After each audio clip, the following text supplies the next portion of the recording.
Let's get educated. That's why we're here, to bring you the stories impacting K-12 classrooms and college campuses. It's time for a little education. Greetings and good day, everyone. I am Katie Patrick, joined by that guy right there, David. Yes, always. Fiorazzo. Hi. Perfect. You said it right. I did. Yes. And I will. Now, David, you had a little bit of a show this morning on Worldview Matters. Yes. What did you speak of? Great conversation with Chad Davidson of Good Fight Ministries. You guys got to watch this. He's just got so much on the ball. He's also an elder and a youth pastor, but this young man, talk about, I say this almost every day, I'm inspired by the people I get to talk to. So you can subscribe, worldviewmatters.tv, and you'll get an email, I believe, on Monday and on Friday. But that's where you can watch the episodes, or you can listen to them on your favorite podcast platform. I think they've got more and more coming out. Rumble as well. Oh, speaking of the Rumble. Hey, here's a quick reminder for you. If you enjoy watching the videos, at least the ones that aren't censored, please follow our Rumble channel. Simply Rumble goes to... doesn't censor, I don't think. They don't. No, they're good. Yeah. But that's why you get Rumble, so then you can get all of it. Rumble. Rumble.com/FreedomProject. Follow along with what happens around this neck of the woods. And in this neck of the woods, but way south of us, down in Texas, we have a middle school teacher who was fired after the parents discovered she was making kids read a sexually graphic retelling of Anne Frank's diary. David? Say it isn't so. How? I read Anne Frank's diary, David. Yeah. What? I don't remember any of this, David. What happened? Okay, so an unnamed teacher in Texas was released after allegedly using an unapproved version of Anne Frank's diary in her 8th grade class, according to a local report. So it's called Anne Frank's Diary, the graphic adaptation. And, we've got there it is. We've got a video. We're going to watch this quick video. We'll come back. We'll talk about it. This is just bizarre. Amy Manuel is the mother of 4 children, 3 boys and a girl, ranging in age from 7 to 14. Their protection is her priority, a task that can be challenging these days. I don't like them shoving all this sexually explicit things down my kids' throats. They see it enough in social media and on TV and the commercials and different things, and now they have to hear it at school too. Amy thought school was a safe zone from sexually explicit instruction until this week when her twin 8th grade boys told her their reading teacher had exposed them to the graphic adaptation of Anne Frank's diary. I mean, it's bad enough that she's having them read this for an assignment, but then she also is making them read it aloud and making a little girl talk about feeling each other's breasts, and when she sees a female nude, she goes into ecstasy. That's not okay. Some students in the class told their parents the teacher seemed to enjoy the students' discomfort. She was laughing also, and according to them, she seemed to be loving every minute of it. Okay, Katie, first of all, there's so many problems with this story, and there's so many angles. But first of all, Anne Frank. But second of all, this mom says she thought the school was a safe place for that things wouldn't be sexualized. 8th grade, they're starting in kindergarten. Come on. Yeah. Yes, Mom. Jeez, wake up. But yes. Okay, go ahead, Katie. Sorry. We were just moms and dads out there. Hopefully this is not the first time you've heard this, but school is not a safe place for your children in terms of being sexualized. Yeah. Newsflash, I guess. Breaking news. They should put that out there. It shouldn't be breaking. It shouldn't be. It shouldn't be new. It shouldn't be happening. Number one. True. But in this specific story, we're talking about Anne Frank's story. Everyone that I know of back in my day, you in middle school time, junior high time, you read Anne Frank's diary. It is the diary entries of a young Jewish girl hiding with her family during the Holocaust, during World War II. at no point in there do I remember, David, reading about anything sexualized in such manner. Now, it's kind of hard to see on your screen what it says. We're not going to read it all. I want to focus. Give us a couple examples. Just on the right side, even. Just that one where it says, supposedly, this is our entry for Thursday, January 6th, 1944. I must admit, every time I see a female nude, I go into ecstasy. If only I had a girlfriend. Now, Anne Frank. I mean, when she wasn't worried about being murdered for simply being Jewish, or worrying if anyone was going to make even a single peep and someone below would hear them because they were hiding. Right. That's what she was thinking about, apparently, according to the minds of David Polanski, who illustrated that book, and Ari Folman, who adapted that for the graphic adaptation version. I somehow don't find that to be true. In Germany, 1944, that young girl, when she wasn't worried about being killed or worried about being hurt or worried that someone was going to die because they didn't have enough food to eat or something bad, catastrophic happening, that's what she was just, she was just fantasizing. They're in hiding, and it would be just as ridiculous if we were talking about an adult. But this is a young girl's diary at that time, 1940s. This is beyond ridiculous, and it's just amazing. It shouldn't surprise us that people should come up with this garbage because they're perverse idiots out there. There just are, and it is demonic. But the fact that they are reading this in the public schools and using this as, I don't know, a source for something. For reading. What the heck? Let's talk about it, because, every fall I talk about how I work with teenagers at the orchard, and I say, hey, kids, what are you guys reading in class? One is actually reading a novel right now. Everyone else is reading, we're given these, paragraphs, and we're just told to, write about them. One, and it's from a Catholic high school who is reading an actual novel. Yes. None of them otherwise are reading. So I guess this is, this teacher, she should be commended for technically they're reading a novel, albeit incorrectly, and it's a graphic novel because our kids can't these days just read novels. Yeah. But I'm glad she's getting investigated, getting the boot. We do need to say this is out there because there are some schools, such as Florida and some districts, that have banned this. So apparently this book is known, and it's not just in a few select places. So I'm glad that's been removed. Florida, it mentioned a high school there. It mentioned Dallas, Fort Worth, Keller Independent School District. So according to The Guardian, Texas has more banned books than any other state. But that's a good thing when you're talking about garbage. They try to say, free speech, you can't ban anything. Speech. Not only are you talking about trash, but you're talking about children. That's right. Yep. So we've got to move on, though. Still to come, a New York school board reverses course on its decision to ban a number of books containing pornographic content from the school's library following pressure from local teachers union. We'll talk about that next.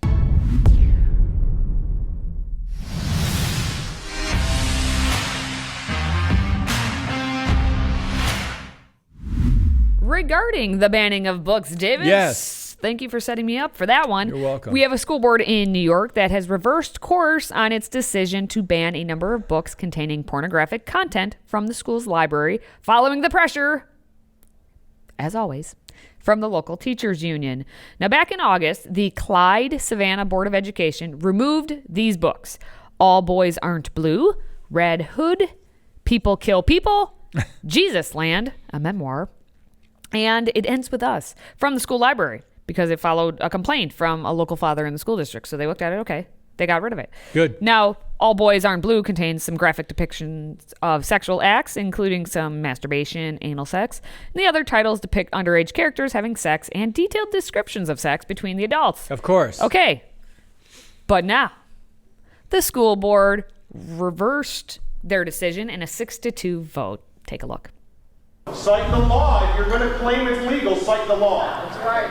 I am aware of what the penal code is. Then say it to me. Would you please escort him out?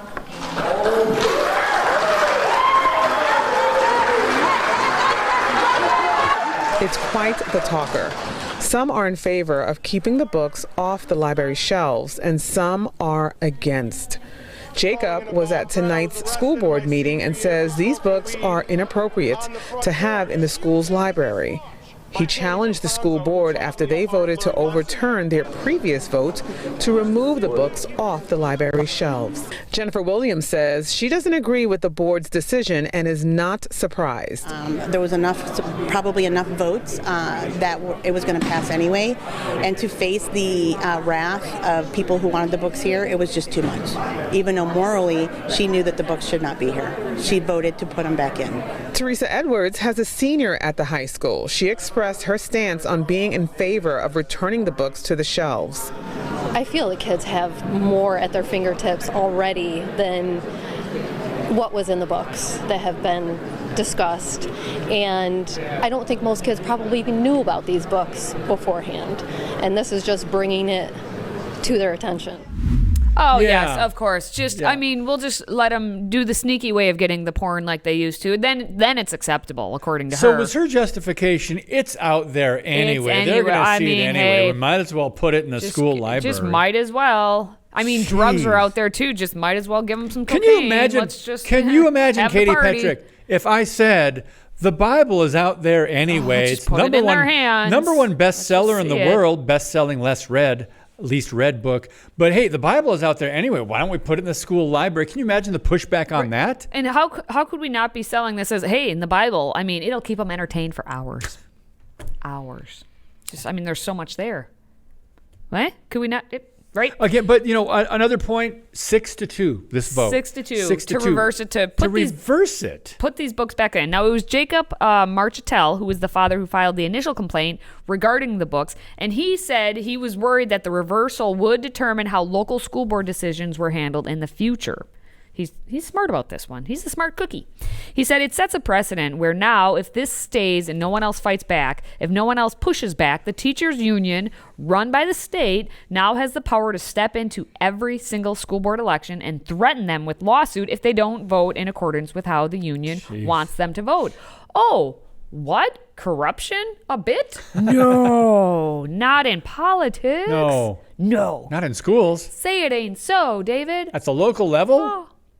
Yes, so Robert Riley, who's the general counsel for New York State United Teachers, demanded that the school board reconsider its previous vote, calling the removal of the books an arbitrary act of exclusion. Now, the letter had said that the office is prepared to commence an appeal to the Commissioner of Education to vindicate the intellectual freedom rights of the district's students and the academic freedom rights of the district's professional educators. That's a mouthful. Okay, so of course, when you get the teachers union lawyers involved, they're going to come up with the best language to threaten you. Word soup To threaten you. So Riley referenced the New York Department of Education's guidance for diversity, equity, and inclusion. DEI. In his little statement as well. An example of violating this policy would be, according to the guidance, banning books that highlight the diverse histories and perspectives of Black people.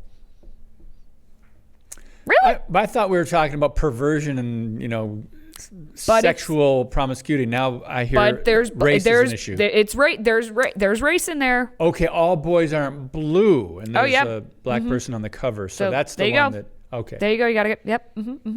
This is where we're at. We are perfectly A-okay using race to our advantage when it works for our narrative. Yep. But when we try and set a precedent of everybody equal, we're actually trying to be everyone treated as individuals. No, that's not allowed then. Now we must use the race. Always. I can't take this anymore. Well, anyway, in a surprising turn of events, we do have a positive story from California. Really? Hold the presses. Okay. A California school district has banned, B-A-N-N-E-D, not the marching band, but banned the pride flag. What? California? We are going to discuss how it all went down when we return. Today's show is sponsored by our friends at MyPillow. Save up to 66% on pristine quality bedding, towels, slippers, signature pillows, and much more when you use the code EDUCATED. That's EDUCATED. Educated. Support this show and a great American company.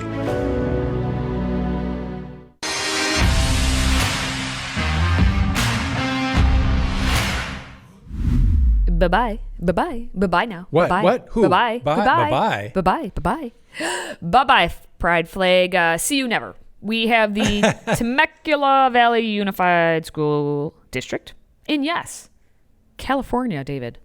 California. And they have banned all flags except for the California flag and the U.S. flag. Okay, so the state flag and the I'll take and it. The American flag. So those I will are take the two. it. Okay. That's a win compared to a loss. So the controversial ban has angered many who see this move as an attack against the gay pride flag. Of course, it's always about that. The board, who last month actually approved a plan to inform parents if their children identified as transgender, said that they had not specifically singled out any flag. I think they're at this point just trying to quash it all. Let's take a look at all this drama.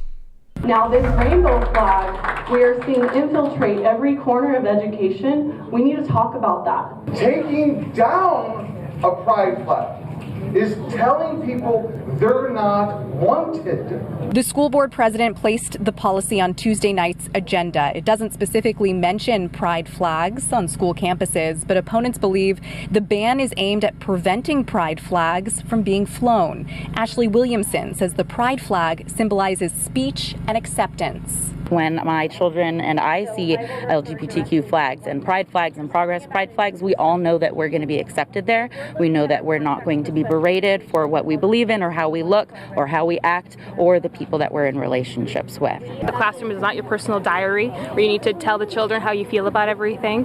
It's for education, like she said, and that's what we need to focus on. How, unless we embrace diversity, are we going to give our kids a good education moving forward? Yikes, that last one was a little scary, but I want to go back to one of the comments by, I guess, Dad, maybe a veteran. A Navy veteran. He said, by removing the pride flag, you're saying they're not wanted. So, all right. So when we allowed the Bible, prayer, and God to be taken out of public schools in the 1960s, did Christians protest and say, hey, that's like saying Christians aren't wanted?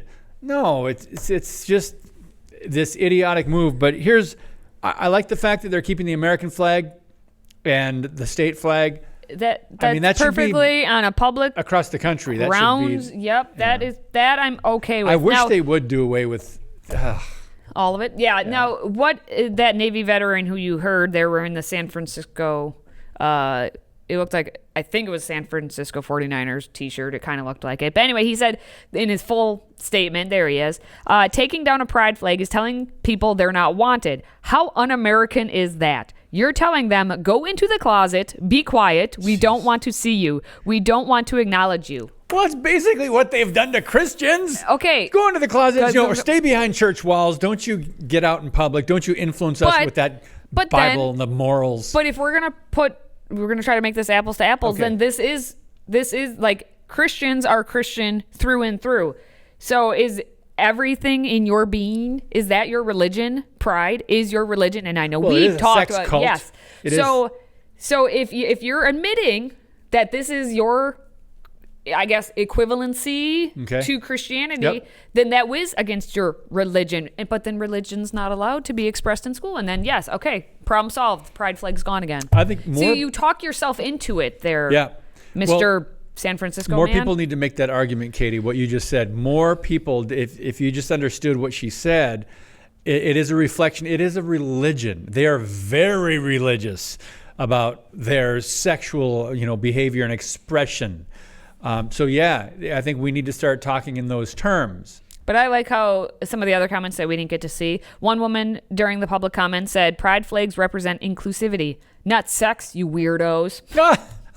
Well, how so intelligent of you to say. Inclusivity, it represents but not inclusivity, sex. not sex, you weirdos. All right. And then we did have another different military veteran who attended the meeting who was pretty happy with the outcome. He was wearing a t-shirt that read families and parents first. Oh, he's a troublemaker. Uh-oh. He said, I think that the American flag does promote total inclusivity of everybody. How dare he say such a statement? All right, well, that's enough of that. Still to come, students at the University of Virginia are asked their thoughts on a proposal that would require all high school students to pass a basic civics test to graduate. I wonder what this is going to turn out. Their answers and knowledge of 4th grade civics should surprise you, but it won't. It probably won't. Stay with us. If you have a smartphone, tablet, Roku, or Apple TV, consider downloading the FreedomProject Media app. It's 100% free and includes all of our weekly shows, plus lecture series, archive programs, and award-winning animated videos for families like the Presidential Minute, Battles of America, and Heroes of the West.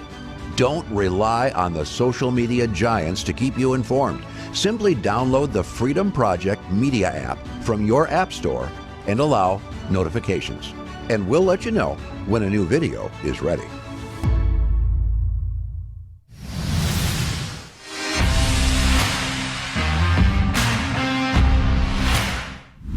Okay, so these are always fun. And by fun, you can take that a whole lot of different ways. It's just painful to see what people, especially young people, don't know and what they did not learn in high school. So this is the University of Virginia. Kaya Leonbauer went to the college to ask students their thoughts on a couple different basic, what you would need to take on a basic civics test to graduate. And she's with Campus Reform. Listen to some of these answers. Listen closely now. Go ahead. Presidential candidate Vivek Ramaswamy proposed a policy where high schoolers cannot graduate unless they pass a basic civics class. What do you think of this proposal? I mean, I think it's really important that high schoolers have a basic understanding of civics and like how our government works, but I don't know that I would like prevent people from graduating. Setting a norm of like a level of education that you need to graduate seems almost like elitist in a way, because it's like kind of saying that if you don't meet a certain level of standardized intelligence, you can't progress onto higher levels of learning or like go into other fields. What are the first 3 words of the Constitution? Oh my God, I have no idea. We the people. We the people. We the people. How many amendments does the Constitution have? 10. 32. I have no idea. I think that there's so much knowledge that high school and further like higher knowledge imparts upon you that it's not fair to break that all down to one thing, because I like to think that I'm a person who has intelligence about certain things, and I think reducing that to just one base level of intelligence is just, you're creating kind of a population that's going into universities and the workforce that's just going to be all thinking the same or not being able to get there at all. Did you see how embarrassed she was? Gosh. Oh, And like Katie, Katie, this and it like was the painful. Iraq and the anyone remember the Iraq, the beauty Iraq. queen? What? You don't remember the beauty queen competition, Miss America, like 15 years ago, and the Iraq? No, I don't. That girl who we just saw right there could that's go her? up for a beauty queen pageant, because her responses are straight out of the recitation book of what you're supposed to say when presented with a question that you have no answer to. She should have just said world peace. It's very elitist Just of them. world peace. I think as long as we... It is quite elitist of them. And how dare you... Her dad's probably a millionaire. How dare you allow those who have no education, or you say that they have no education, how dare you not allow them to go to college and try and build upon that base knowledge that they don't have yet? How elitist. They should be allowed to do that. So what do you think about Vivek Ramaswamy's proposal? Yes. They should, high school students, pass a basic civics test to graduate. And we then have the graduation rate would decline. State levels, they do have that. Depending on where at the state level, Okay. some do require it. The simple fact is, why don't we just go back to teaching that? High school civics was Teaching. Sorry, David. Didn't mean to. I scared you. Yeah. Teaching. Did you say teaching? I learned civics in 7th grade. The whole year was civics class. That's what it was, civics. Then they took it away, at least, and this is in the state of Wisconsin. Then for many years, and it depends on your school district, they stopped teaching it altogether. And then they realized how poorly educated our students were about civics. And then now they brought it back at the high school level, but not until junior or senior year in high school. So, and this is just in the past 20 years, people. I'm not even talking like this hasn't been that long. Like, that's how much it's changed in just that amount of time. And that's the result we get, is who's in college right now and who recently graduated with I don't know what knowledge of the lack of knowledge of basic civics. Basic. Well, if they're not being learning a citizen in this country. Yeah, if they're not learning the basics in the public schools, what are they learning? The intelligences and how people have different base knowledges, and how everyone should not be elitist and everyone should go to college. And yes. And world peace. World peace. All right. Well, on that note, I guess, don't forget that you can catch Educated on the go by subscribing on your favorite audio podcast platform. And also don't forget basic civics knowledge, but don't forget to download the Freedom Project Media app. For David and myself and Civics, thank you for watching, thank you for listening, and thank you for supporting this show. Until next time, stay educated.